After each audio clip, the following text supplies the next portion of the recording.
Welcome back to the Golden State with Mates post-game live for the final time this season. Unfortunately, disappointingly, the Warriors fall to a 121-110 defeat to the Minnesota Timberwolves in Game 5 at Target Center on Wednesday night. Look, it's disappointing, no doubt, but it's also the reality that I think we've been ready for here over the last few days. I think ever since the Game 3 loss, the Game 3 one was the one for me where I genuinely think we could have won that game. I thought we played well enough to win that game. Thought some officiating decisions went against us. And from that point on, I was like, geez, it's going to be a real uphill battle. And I went to Social League basketball on Tuesday night. That was after the Game 4 loss, obviously down 3-1, and I got there and I was the third guy there on our team, and the other two guys that were there, one was a Timberwolves fan, or is a Timberwolves fan, and the other is a Mavericks fan. And of course, that was the day that they get the number one pick and they get Cooper Flag. So the fourth guy rocks up, and the first thing he says is, "Oh, I've got two very happy NBA fans here and one very sad NBA fan." And my response was, "No, man, I'm just content. Like, I'm content in knowing that I think this series would have been a lot different had Steph been available." And, I said after that game one that we won that battle, we won the game, but we might have lost the war with Steph getting injured. And that was ultimately the case. And I think it was always going to be the case. You lose your best player. If anyone loses their best player, you're basically cooked, let alone when it's Steph Curry, one of the game's 10 greatest players, you would say, and still one of the game's 10 greatest players right now in present day. And obviously so valuable to the Warriors and the way they play. Like, it's just night and day, obviously. You just simply cannot withstand losing Steph Curry. Like, it's just impossible, and everything that the Warriors do revolves around him. And so that was basically, this is the reality of, what we faced here over the last 4 games without him. And I'll give credit to the guys. I thought they fought pretty hard. They could have easily just meekly given up, I think, in the fourth quarter there and lost by 25. They fought back. They got back within 9 early in the fourth quarter. Pods found a rhythm in the second half, which, at least you finish your season on a positive note from his perspective. He had a team high 28 points. JK had 26 points. In fact, I really had no issue with any of the young guys. Again, it's a playoff environment. Their performances are going to kind of go up and down a little bit. The biggest issue I have, I suppose, particularly with the last 2 games, is like the veteran duo of Draymond and particularly Jimmy Butler. Like, Jimmy offensively, I know things are difficult. I know when there's no spacing out there and he does his best work on the interior and in the mid-range, I know it's very difficult. But still, I think you've got to find a way to be able to have some impact like he did in Game 3. He had 33 points and was excellent in that game.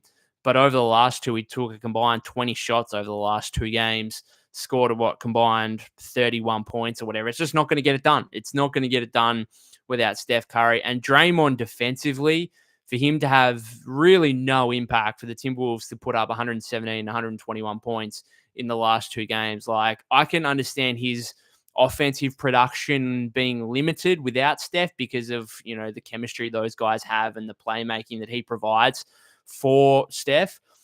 But for him to have no impact defensively, for him to allow Julius Randle just to continue obliterating the Warriors in this series was really dismal. Like, there were some drives to the rim from Randle, some drives to the rim from other Minnesota players where I think the best version of Draymond, he's not a 7-foot rim protector by any means, but I think that's why he's been so valuable across the course of his career, and why he's one of the best defenders ever is because at 6'6", he can be a really excellent help defender and rim protector at times. And I think I saw one of those in this game where Edwards was on the drive in the second half.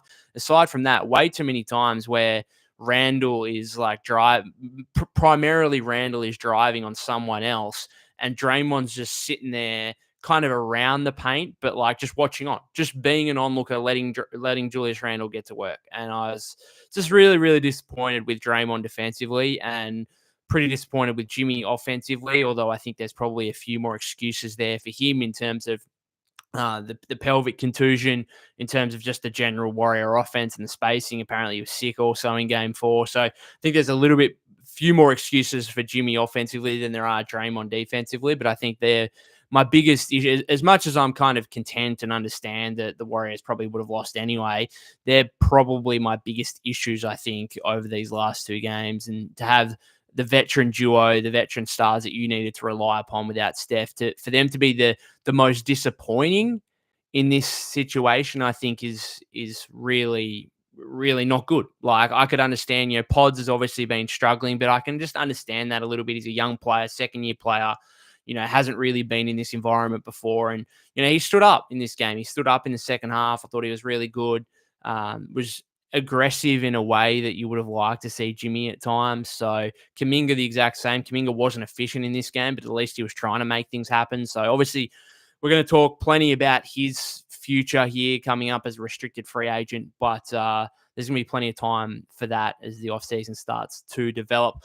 All right, let's get into some of your comments here, guys, again on this last post-game live of the season. Maybe I'll do a few other playoff games if people are interested, because I'm certainly obviously going to be following on from here. It's very disappointing, don't get me wrong. There is a little bit of, I think you can get a little bit of extra enjoyment maybe out of playoff basketball once your team has been eliminated, if that makes sense. I know that sounds weird, but it's kind of now, all right, well, the season's over. We're just going to have to deal with that. And now I can just try and enjoy the rest of what the season has to offer, which is obviously not too many games left, and want to try and make the most of that. Priscilla says, I just don't understand why Butler isn't aggressive anymore. We had a chance, but that's it. Logan says, Butler isn't him. Says, get Cam Johnson and Melton on this team, trade Kuminga, Pods, and Moody. Yeah, the Kuminga stuff's going to be interesting. The Podziemski stuff, like, I don't know. He obviously finished this game and the season, I suppose, really well. But other than that, obviously wasn't a great playoff campaign for him. He had one good game against the Rockets, one good game here, and that was about it out of 12 playoff games. So look, it's a learning experience for him. As I've been saying, I think we saw today that, he was needed and he needed to step up well before this, obviously. But, the fans that were saying, get Podziemski out, see some minutes from I was going to say Cam Spencer. No, Pat Spencer. Cam Spencer is, of course, his brother. Give Pat Spencer some minutes. Well, we saw a little bit of that early in the second quarter, and the Pat Spencer stuff wasn't great. So I had no issue, like a lot of fans did, with Steve just continuing to ride Pods heavy minutes throughout these playoffs. I think the Warriors needed him, particularly without Steph, and he stepped up a little bit in this game. The biggest thing for me is, like, you can trade him, but I think you'd still want a pretty good return. Like, obviously, if Giannis is available, then Pods is in the deal. Like, that's fine. But I'm very wary of, like, the CBA at the moment and the first and second tax apron. And you've got a guy here in Brandon Podziemski who, even if you don't think he's very good, is at minimum a 20 to 25 minute, like, bench rotation piece for you. At minimum. Like, if you really don't think he's that good, that's at least what you should think of him. So when you've got that type of player making $5-6 million, that's quite valuable. And I think that's the other aspect to this that has got to be included in the conversation, is that it's just not about him as a player.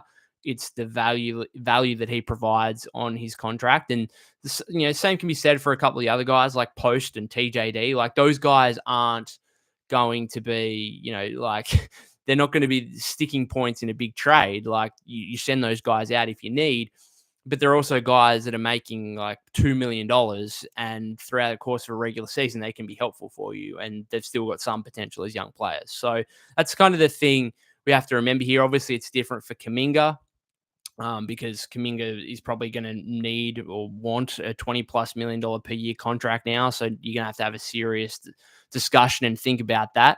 And then Moody is another one where it's like, well, if you need a mid-tier salary to be moved in order to make a trade happen, then I think he's certainly potentially on the table, as is Buddy Hield, as is, like, everyone should be on the table. I don't think there's anyone aside from Steph that shouldn't be on the table. I think Jimmy's pretty safe unless they get a significant upgrade on him, like a Giannis. Obviously you trade Jimmy for Giannis. Would you do Jimmy for KD? Depending on what else Phoenix needed, maybe. But I don't think, Giannis would be the clear upgrade there. And he's obviously younger than KD. And aside from that, like Draymond, I think Draymond's not safe. Like I just generally like to me he limits. As good as he is defensively. Don't get me wrong, he was disappointing in these two games, but obviously finishing third in Defensive Player of the Year, he had an excellent defensive season, particularly over the second half, where the Warriors were the number one defense after the Butler trade. For as good as he is defensively, I still think he really limits the Warriors offensively. Like he's such a non-factor as a scorer. He's such a non-factor in terms of shooting the ball or at least having defenses respect him.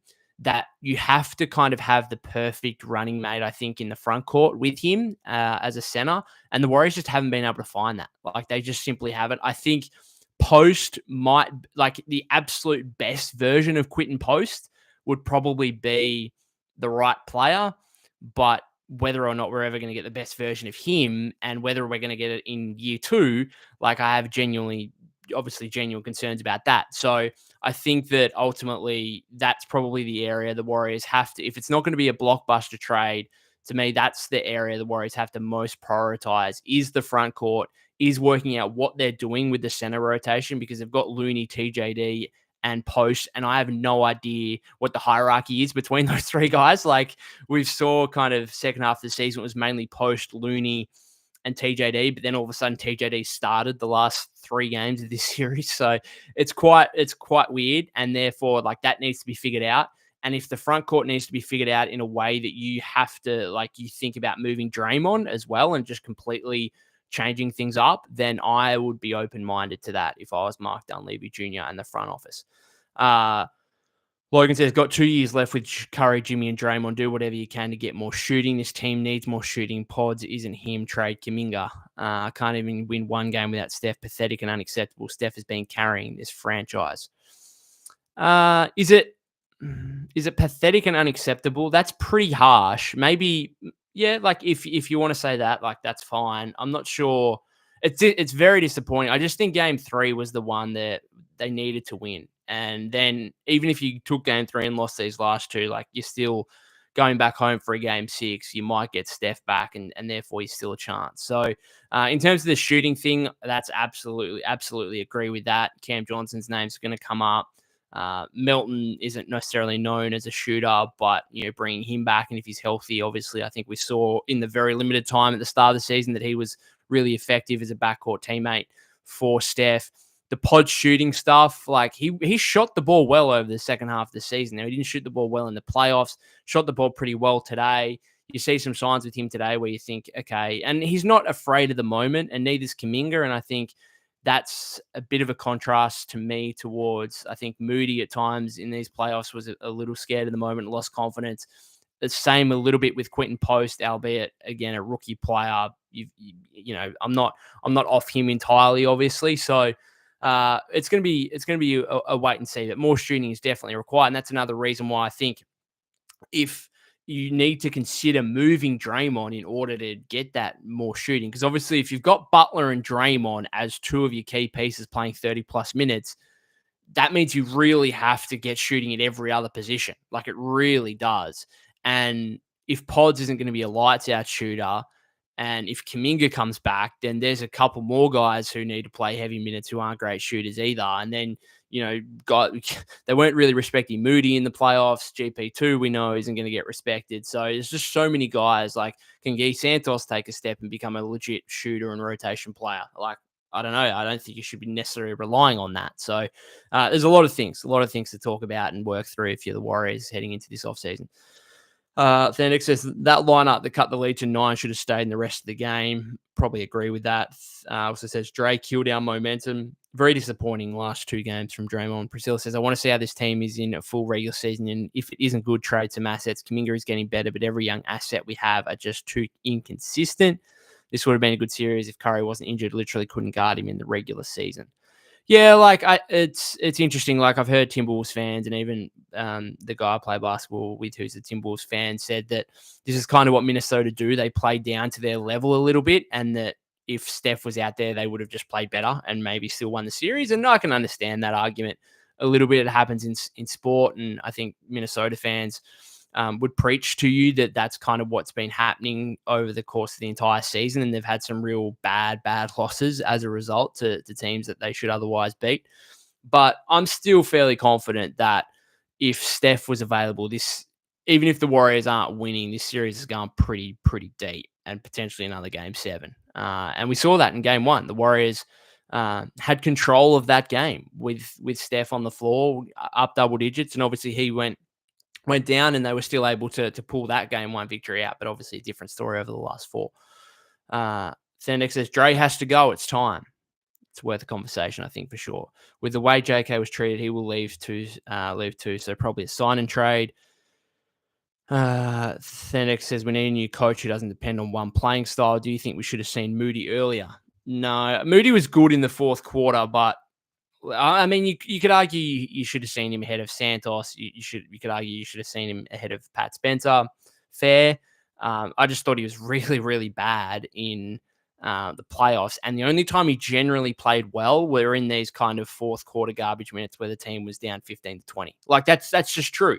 Like he had that 25.9 rebound game against the Rockets in game 5, where like the margin was 20 plus, like, and they were down by 30 earlier in the 2nd quarter. So when it really mattered, he didn't have any good performances whatsoever. He was downright dismal, and that's why he found himself out of the rotation. Priscilla says, Kerr said once Curry retires, he retires. The only reason he became coach. Priscilla says, I want to see Wolves versus Knicks, see who benefited more in the trade. Geez, that'd be an interesting final series, wouldn't it? But it's possible, very possible. Thendex says game 3 was the one, absolutely. Lucky Jelly says Jimmy and Draymond played like crap.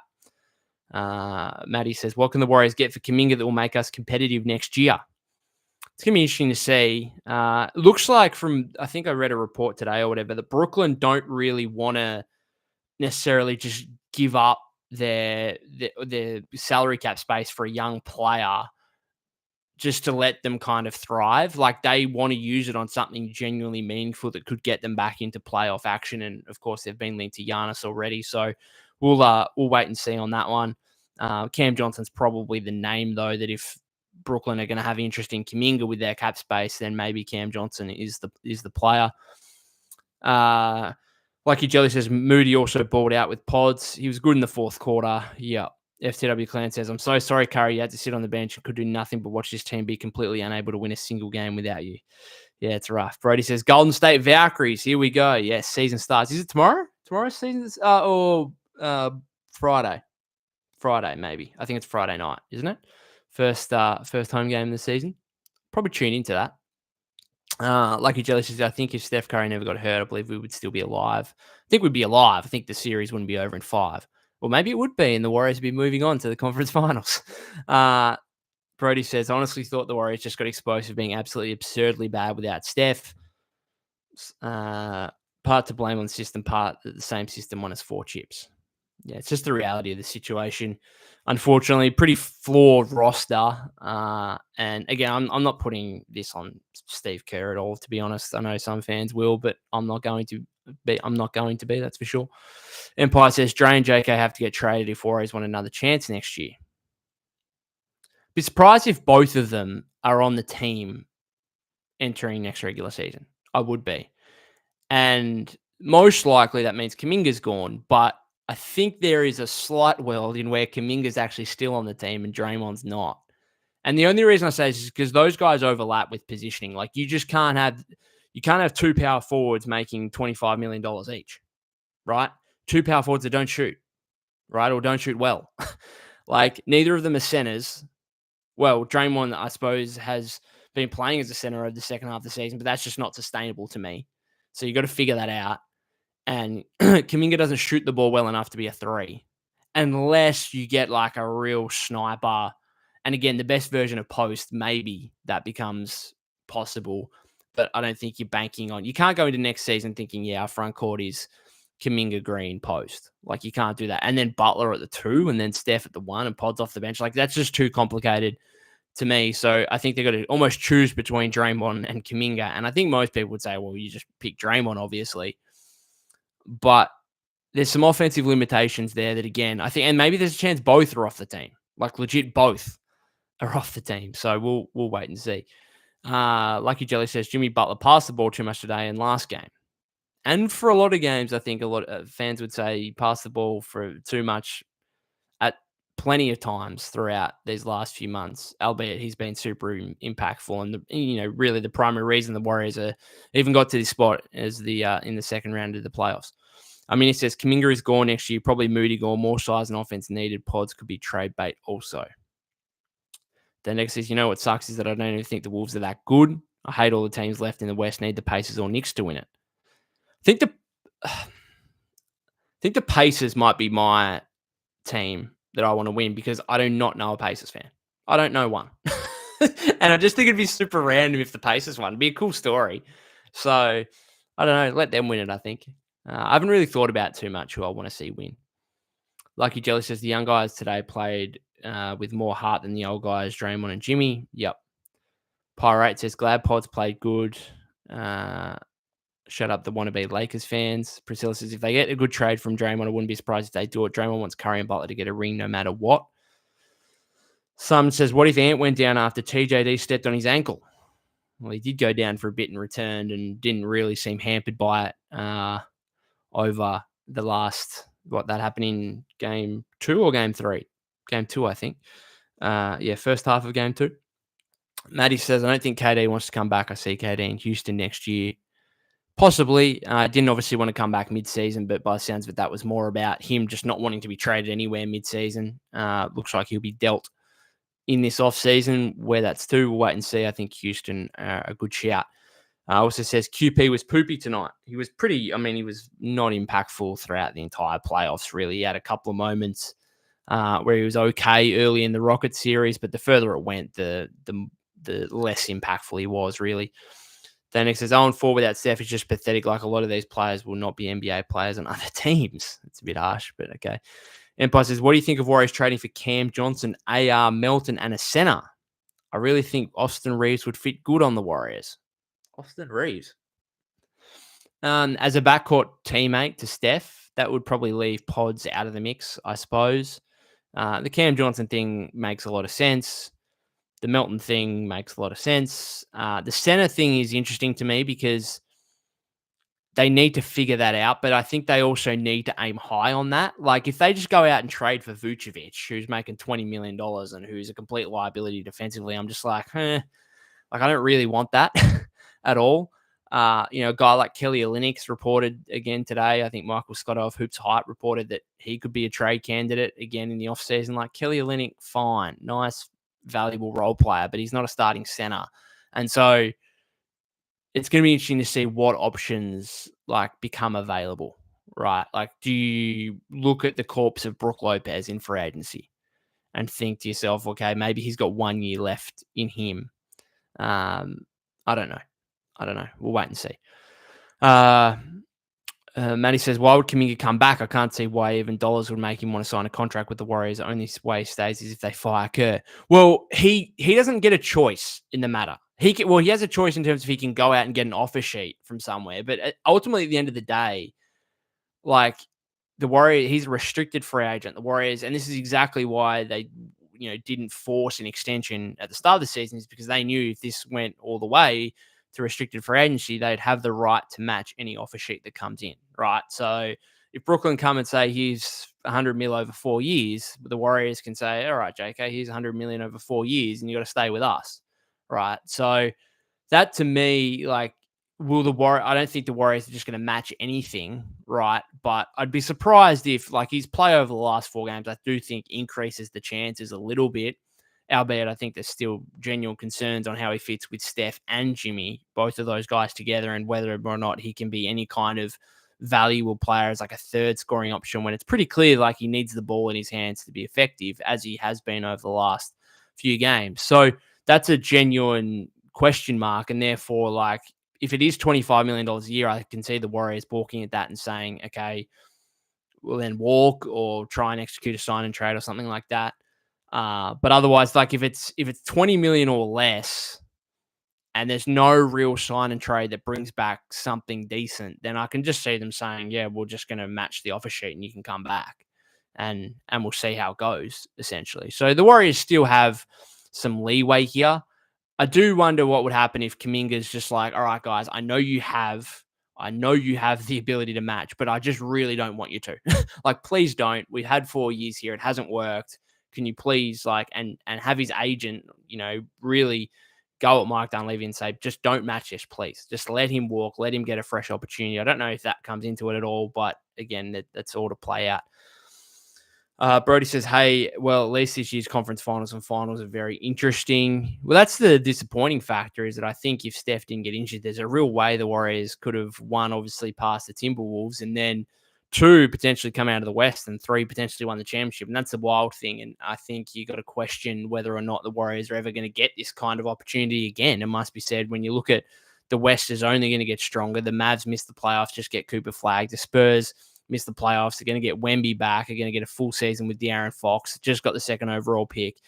Giannis could be headed west, and unlikely to the Warriors. He could go to San Antonio or Houston or something like that. So are the Warriors ever going to get another opportunity like this in the Steph Curry era? I mean, we have this kind of conversation, I think, every time, over the last few years since the 22 championship. 23, 24, 25, probably had this conversation 3 years in a row where you question whether the Warriors can get back into a position where they can genuinely be in contention for the title. And I actually think they were. I think they were prior to Steph's hamstring injury. Pirate says, I think you keep either Draymond or Kuminga because he needs to start all year. Yeah, I think one of those two guys will stay. One of them will probably go, and maybe there's a slight opportunity if there's a blockbuster trade out there or something that both are on their way out. Empire says the good thing about this loss is that Curry doesn't have to play Game 6. I think if Curry played Game 6, something would have gone wrong with his hamstring. Potentially, who knows if he would have even played. Lucky Jelly says, hey man, to be honest, I'd rather pay Kuminga Draymond's $25 million. Stop protecting Draymond like with Wiggins. We prioritize Draymond over Poole. Interesting. Brody said, ring up Adam Silver and get us Giannis for Draymond and Moody plus the first pick in 2026. That'd be nice, wouldn't it? Who knows? Anything's possible after the Luka trade and after the Mavericks somehow got pick one out of that as well.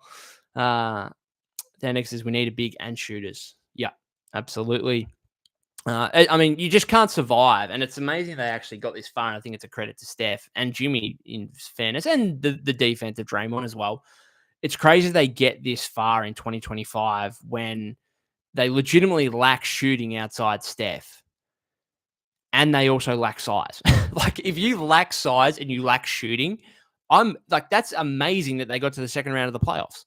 And that's actually the reality of the roster. The roster lacks size and lacks shooting, and yet somehow they got to the second round. And I think that just goes to show you, if anything, this should increase Steph's standing, all time, right? The fact that he was able to take this roster with this team that's got some fundamental flaws in it to the second round of the playoffs, right? And could have potentially gone a lot further had he not got injured.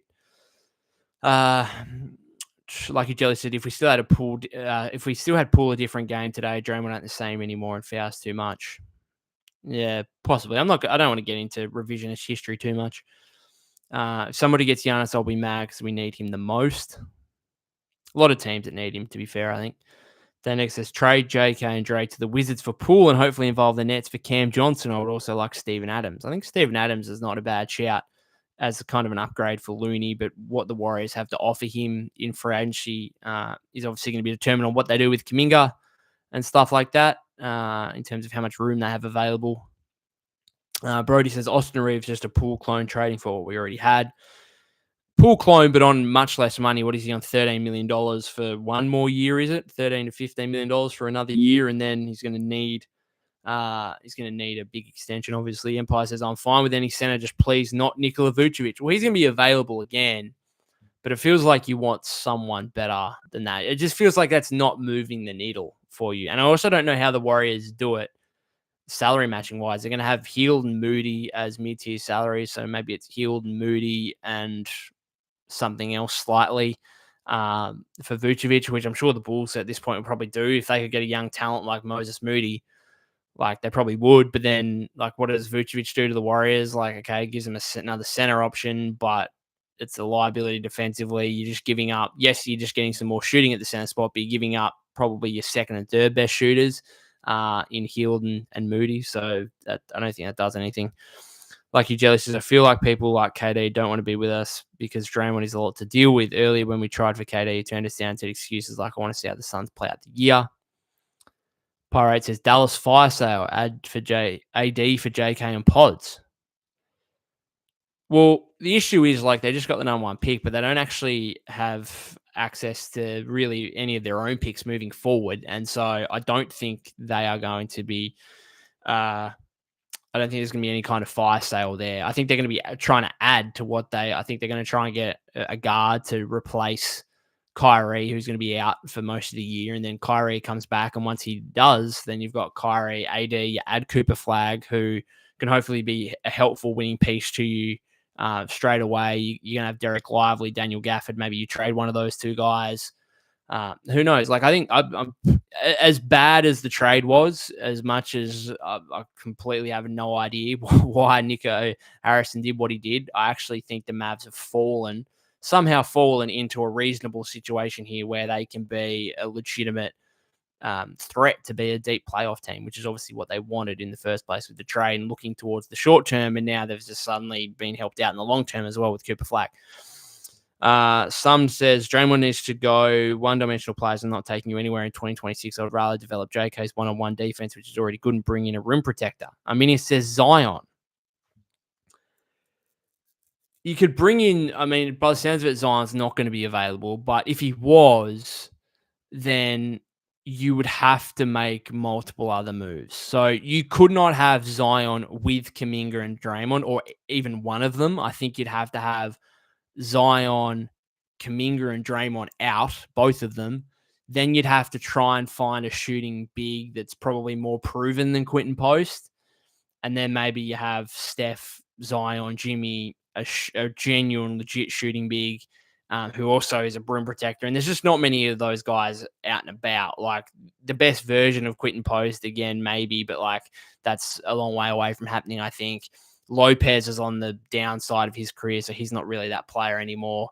So there's just, it feels like the Warriors are probably, unless it's like the Giannis move, right, where if you went into next season with Steph and Giannis, you probably just feel okay about the season, regardless of what the rest of the roster looks like. Outside of that dream move, feels like the Warriors are maybe a couple of moves away here from really getting back into being a genuine title threat, because again, the West is going to be so much stronger next season. Pirate says the fact the Dubs made it this far just shows how good Curry is and how Curry's top 5 all-time. Spoiled fans drive me nuts. Agree with that. Robbie says crazy that we weren't in the play-in before Jimmy and then made the second round. Yeah, I mean, as disappointing as this is, like, I think we've been treated to some really good basketball from the Warriors over the last few months, and it was certainly an improved product. And sometimes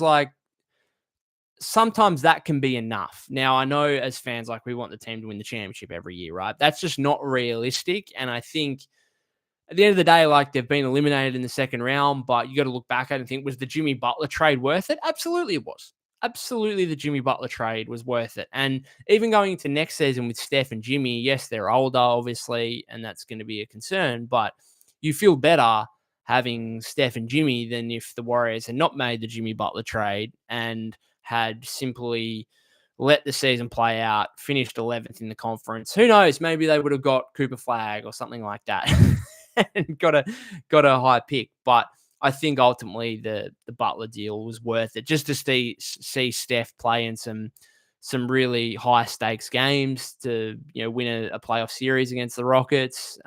So it was worth it at the end of the day. FTW Clan says the worst part is I feel like the window for a chip this year was actually open given how the East series went. Yep, absolutely. Thanik says, to be fair, considering we were 12th in February, then made the second round is quite a feat. What sucks is the way to a championship just seemed more open with everything happening to other teams. Yep. Next year will be tough, but we go again. It's going to be fun to see Steph and Jimmy for all the games next season. Hope we are around 1 to 6 positions. I mean, the West is just going to be a complete bloodbath again, I think, where you're going to have even more teams in this season, like, really competitive. And I don't know, we're just going to, there's no point. There's absolutely no point trying to work out where any team is going to be right now next season. Like, we've got an entire offseason to play out. There are going to be a heap of trades that are going to make a big difference in the league. There's going to be a heap of free agency moves that make a big difference. So I'm not going to sit here and proclaim that the Warriors are going to finish in a specific position next season. I just think that's impossible until we work out what happens in the offseason. Thenix says the only teams that will be bad next year is Suns, Pels, and the Kings. 11 will be competing. The Jazz. The Jazz. I'm not sure, so the Jazz won't be competing, that's for sure. The Suns and the Pels and the Kings, I don't think they're in spots where they can necessarily afford just to throw it in. Like the Suns don't own their picks. So unless they get their picks back, which maybe they will, because Houston own them and they could, send KD to Houston and get their picks back. Unless, and I don't think they're going to trade Booker. So if they still have Booker and they don't have their picks, there's no incentive for them to tank. Like they should still be trying to compete. And therefore, I still think, I don't know, maybe they work out something with Bradley Beal and he's off the team and that's addition by subtraction. And maybe they get something, reasonable for Durant where it's not necessarily all the future assets. It's just simply something coming back. Like, for example, if the Warriors just said, here's Jimmy Butler and a couple of firsts for KD, right? And therefore, Phoenix could still be competitive somewhat with Booker and Butler and, a couple of other moves in the offseason. So I don't think there's incentive there. I was just putting a hypothetical Butler Durant thing in there. I don't think that's actually going to happen, but that's kind of what I'm thinking. I don't think they're necessarily going to be, tanking at all. The Kings as well, I don't know. It sounds like DeRozan's going to be available. They've still got Sabonis. They've still they're not good, but they're also not in a spot where their roster is that bad that they're just going to be easily tanking. And the Pels dealt with so many injuries this season, but otherwise, I actually think their roster again is okay. If you have CJ McCollum, DeJounte Murray, Zion, obviously there's going to be injuries because those guys are just generally pretty injury prone, particularly Zion. But again, that's enough talent. There's just so much talent in the NBA now that there's very, very few teams that you look at and think you can't compete, right? You are automatically start of the season out of the race. I think there's the Jazz are probably the only team in the conference, right? That would be the case for. And then in the East, there's a few more. Obviously, you'd have Washington, Charlotte, just because they haven't taken a step forever. So it feels like they're just perennially going to be bad. I don't know who else you got. I'm trying to think. I don't even really care about the East. The East just sucks. So anyway, we'll move on from that. Then next is I think KD and Booker both get traded. Be a big call to trade Booker, I think, just because he's Phoenix grown, obviously, as a guy that's been there his entire career. Empire says, can players like Pat Knox, Gee, and Key be traded? No, not really, because they're all. Is Santos out of contract? I think Gee might be under contract for another year. But obviously Spencer, Knox, and Key all out of contract now. Thendex says, hopefully this isn't your last stream. Well, I'll be back next season, no doubt. I might be back for Summer League, potentially. We'll wait and see. If you guys are watching on replay or whatever else and you'd like to see some streams after any more of the playoff action, particularly come finals time or something like that, then just let me know and I can certainly do that. Other than that, guys, I might just finish it up. Obviously, disappointing way to end the season, but not a surprising one, unfortunately, following Steph's injury. Thanks to everyone that has commented on this post-game live and that has continued on any game. I don't know how many I got. I must have done at least 60 post-game lives this season. I think I got to most games throughout the regular season, the playoffs. So thanks to everyone that has commented throughout the season and for the ongoing support. It's much appreciated. If you haven't subscribed to the YouTube channel already, that'd be greatly appreciated. Follow me at POC252. That's POK252 on X/Twitter. Of course, I'll have plenty more just general podcast episodes coming up, looking at the Warriors, what the Warriors need to do in the offseason, the latest news and reports, speculation, rumors, whatnot on any player. I think most notably Kuminga is probably going to be the main talking point here over the next few weeks or so. So we'll wait and see what happens there. Jamu says, we got that 41st pick, so let's discuss him in Summer League. I mean, I remember discussing Quentin Post a little bit when he played those, final 2 games of Summer League, I think, last year, which were actually pretty exciting and then turned out to be pretty relevant given he's now become a relevant player for the Warriors in his rookie year. some says, honestly, after such a pathetic finish to the season, I'm rooting for the Pacers to win. Pacers are pretty fun to watch, to be honest. Yeah, I think Indiana might be my team just because I know some Knicks fans. I mean, it'd kind of be cool just to see how crazy New York would be. New York's one of my favorite cities in the world, having been there a couple of times, and one of my favorite cities. And it'd be crazy to watch what just happened. Like the city had just shut down. It'd be crazy.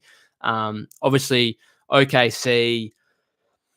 I don't know. Like I don't really care. I don't really love them at all. I really don't like them at all. So I'm not sure I want them to win. Minnesota. I'm not sure I really like them either. Rudy Gobert getting his hands on a championship would be pretty disgusting, I think. So I think Indiana might be the team I'm going for from here on out. Anyway, thanks again, guys. Much appreciated. And let me know if you want me to do any more post-game lives after any of these playoff games moving forward. But that is a wrap on the Warriors season. And hopefully you can tune in to the next podcast episode. I'll get one out in the next couple of days with a bigger review on the Warriors season and what they need to do in the summer.